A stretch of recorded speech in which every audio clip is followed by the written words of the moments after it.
CM Revanth Reddy కీలక నిర్ణయాలు తీసుకున్నారు. ఈ నెల 18న కేబినెట్ భేటీని నిర్వహించనున్నారు. ఈలోగా పలు కీలక నివేదికలను అందించాలని అధికారులను ఆదేశించారు. ఇంతకీ అంశాలేంటి, ఏ అంశాలను చర్చించనున్నారనేది చర్చనీయాంశంగా మారింది. హైదరాబాద్ లో ఏపీకి కేటాయించిన భవనాలను స్వాధీనం చేసుకోవాలని అధికారులను ఆదేశించారు. ఏపీ తెలంగాణ మధ్య పరిష్కారం కాని అంశాలపై చర్చించనున్నారు.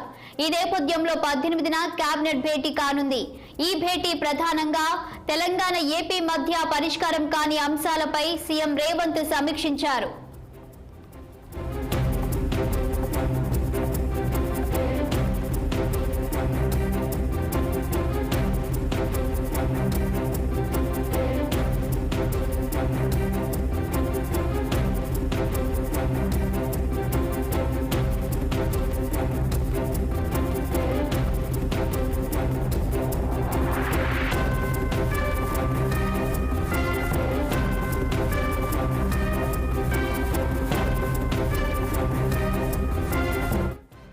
ఉద్యోగుల కేటాయింపు, ఆస్తులు, అప్పుల పంపిణీ సంబంధించిన అన్నింటిపై నివేదిక తయారు చేయాలని అధికారులు ఆదేశించారు. రాష్ట్ర విభజన చట్టం ప్రకారం ఉద్యోగులు బదిలీ పూర్తి చేయాలని అధికారులను సీఎం రేవంత్ రెడ్డి ఆదేశించారు. రెండు రాష్ట్రాల మధ్య సమస్యాత్మకంగా మారిన అంశాలపై రాష్ట్ర ప్రయోజనాలను కాపాడేలా తదుపరి కార్యాచరణ చేపట్టాలని అధికారులకు సీఎం స్పష్టం చేశారు. వాస్తవానికి షెడ్యూల్ 9-10లోని సంస్థలు, కార్పొరేషన్లకు సంబంధించిన పంపిణీ ఇంకా పూర్తి కాలేదు. పలు అంశాలపై రెండు రాష్ట్రాల మధ్య ఏకాభిప్రాయం కుదరలేదు.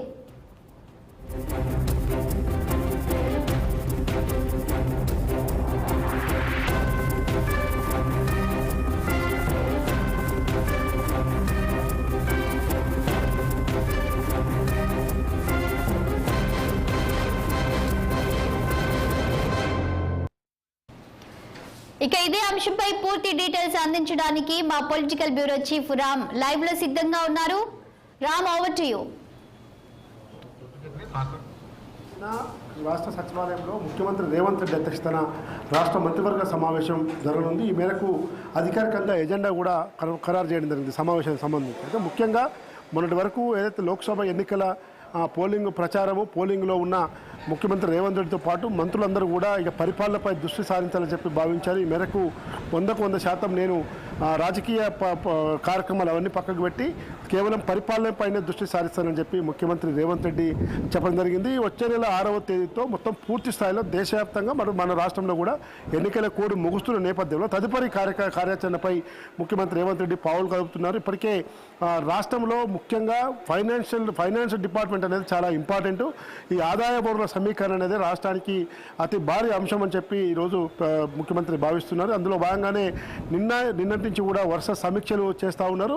నిన్న జరిగిన సమీక్ష సమావేశంలో కూడా రాష్ట్ర ఆదాయ పరిస్థితితో పాటు రైతులకు సంబంధించిన రుణమాఫీ విషయంలో చాలా కీలకంగా చర్చించారు.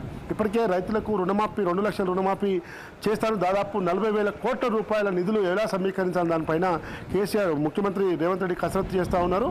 దానికి సంబంధించిన ఆదేశాలను కూడా స్టేట్ లెవెల్ బ్యాంకర్స్తో మీటింగ్ ఏర్పాటు చేసి ఇతర రాష్ట్రాల్లో కూడా అధ్యయనం చేసి దానికి సంబంధించిన కార్యాచరణ ఏ విధంగా ముందుకు తీసుకెళ్లాలి దానిపైన ఇటు ఫైనాన్స్ మంత్రి బట్టి విక్రమార్కతో పాటు వ్యవసాయ శాఖ మంత్రి తర్వాత ఇతర మంత్రులు అందరితో కూడా ఎప్పటికప్పుడు సంప్రదింపులు జరుపుతున్నాడు. నిన్న మంత్రి తుమ్మల పొంగులేటి శ్రీనివాసరెడ్డి, ఉత్తమ్ కుమార్ రెడ్డి, చీఫ్ సెక్రటరీ శాంతకుమార్తో పాటు ప్రభుత్వ సలహాదారుడు వేములనాథ రెడ్డి వీళ్ళందరితో కూడా చాలా కూలంకుషంగా అన్ని విషయాలపై చర్చించారు. ముఖ్యంగా ఈరోజు జూన్ 2కు రాష్ట్రం ఏర్పడి 10 ఏళ్ళు పూర్తవుతున్న సందర్భంగా ఇక ఉమ్మడి రాజధానిగా ఉండదు హైదరాబాదు, కేవలం తెలంగాణ రాజధానిగా ఉంటుంది. కాబట్టి ఉమ్మడి రాజధానిగా ఉన్నప్పుడు ఏపీకి కేటాయించిన భవనాలన్నీ కూడా స్వాధీనం చేసుకోవడం, 9-10 షెడ్యూల్ ప్రకారం సంస్థలు, కార్పొరేషన్ల పూర్తిగా స్వాధీనం చేసుకోవడం వంటి అంశాలపై కూడా అధికారులు దృష్టి సారించాలి. రెండు రాష్ట్రాల మధ్య మంచి స్నేహపూర్వక వాతావరణంతో కూడిన అంశాల విషయంలో మాత్రం సంప్రదించాలని చెప్పడం జరిగింది. ముఖ్యంగా ఈ రుణమాఫీ అనేది ఈరోజు రాష్ట్ర ప్రభుత్వానికి ఒక పెద్ద సవాల్గా మారిందని చెప్పనుకోవాలి. ఇప్పటికే రైతు భరోసా కింద వేస్తున్న రైతు బంధు పథకం విషయంలోనే అరమరికలు అన్ని ఆలస్యంగా వేయటం, ప్రతిపక్షాల నుంచి విమర్శలు రావడం అనేది లోక్సభ ఎన్నికల్లో ప్రధానంగా చర్చ దారితీసింది.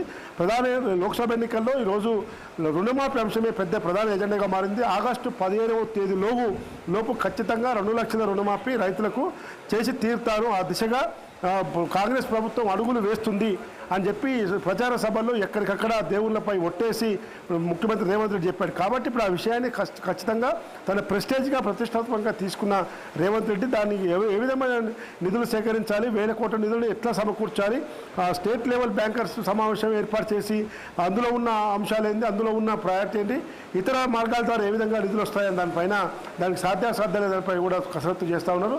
ఇందులో భాగంగా రేపు ఇప్పుడు వర్షాకాలం పంట పండించిన రైతులు ధాన్యం కొనుగోలు కేంద్రాల విషయంలో కానీ, వచ్చే పంటలకి సరిపడా నిధులు కానీ, అదేవిధంగా రైతు బంధు, తర్వాత తులం బంగారము, స్కూటీ, అదేవిధంగా కౌలు రైతులకు రైతు బంధు, ఇవన్నీ పథకాలు రేపు వచ్చే బడ్జెట్ సమావేశాల తర్వాత ఖచ్చితంగా అమలు చేయాల్సిన బాధ్యత ప్రభుత్వంపై ఉంది. ఇప్పటికే 100 గ్యారంటీలు 6 రోజుల్లో 6 పథకాలు 100 రోజుల్లో అని చెప్పి కొన్ని పథకాలు అమలు చేస్తున్నప్పటికీ ఇంకా ప్రధానమైన పథకం మహిళలకు 2500, గ్యాస్ సబ్సిడీ సిలిండర్ 500, ఇంకా ఇట్లా పథకాలు ఉన్నాయి. కాబట్టి ఇవన్నీ కూడా ప్రభుత్వం ముందు సవాల్గా మారినాయి. కాబట్టి ఖచ్చితంగా రేపు కోడ్ తర్వాత ఈ పథకాలపై తుదిరూపు ఇస్తూ ముఖ్యంగా రైతు రుణమాఫీ అంశమే ప్రధాన ఎజెండాగా తీసుకొని క్యాబినెట్లో ఒక కీలక నిర్ణయం తీసుకునే అవకాశం ఉంది. ఆదాయ వనరుల సమీకరణే ఎజెండాగా క్యాబినెట్ కొనసాగనుంది. శాలిని.